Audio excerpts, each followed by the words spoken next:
తెలుగు రాష్ట్రాల మధ్య పర్యాటక అభివృద్ధిని పరుగులు పెట్టించేందుకు రెండు ప్రభుత్వాలు సరికొత్త వ్యూహంతో ముందుకు సాగుతున్నాయి. హైదరాబాద్లోని హుస్సేన్ సాగర్ నుంచి విజయవాడలోని ప్రకాశం బ్యారేజ్ మధ్య సీప్లేన్ సేవలను ప్రారంభించే ప్రతిపాదనను తీవ్రంగా పరిశీలిస్తున్నాయని తెలుస్తోంది. ఈ విషయమై తెలంగాణ ముఖ్యమంత్రి రేవంత్ రెడ్డి కేంద్ర విమానయాన శాఖ మంత్రి కింజారపు రామ్మోహన్ నాయుడుతో చర్చించినట్లు తెలుస్తోంది. ఇప్పటికే ఏపీ ప్రభుత్వం విజయవాడ నుంచి సీప్లేన్ ట్రయల్ రన్ నిర్వహించగా ఇప్పుడు హైదరాబాద్ను కూడా అనుసంధానించడం ద్వారా రెండు రాష్ట్రాల మధ్య అద్భుతమైన పర్యాటక సర్క్యూట్ ఏర్పడుతుందని అధికారులు భావిస్తున్నారు. సాధారణ విమానాల కంటే భిన్నంగా ఉండే ఈ సీప్లేన్లకు ఎలాంటి రన్వే అవసరం లేదు.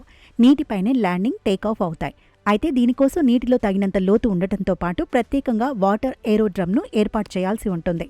ప్రాథమిక అంచనాల ప్రకారం ఒక్కో సీప్లేన్లో 9 నుంచి 12 మంది ప్రయాణికులు మాత్రమే ప్రయాణించే వీలుంటుంది.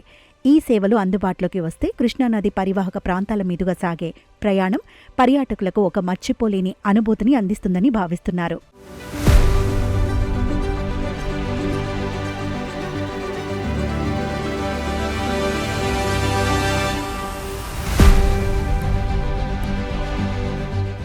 ఈ ప్రాజెక్టును త్వరలోనే కార్యరూపంలోకి తెచ్చేందుకు ఎయిర్పోర్ట్ అథారిటీ ఆఫ్ ఇండియా బృందం ఇప్పటికే రంగంలోకి దిగింది.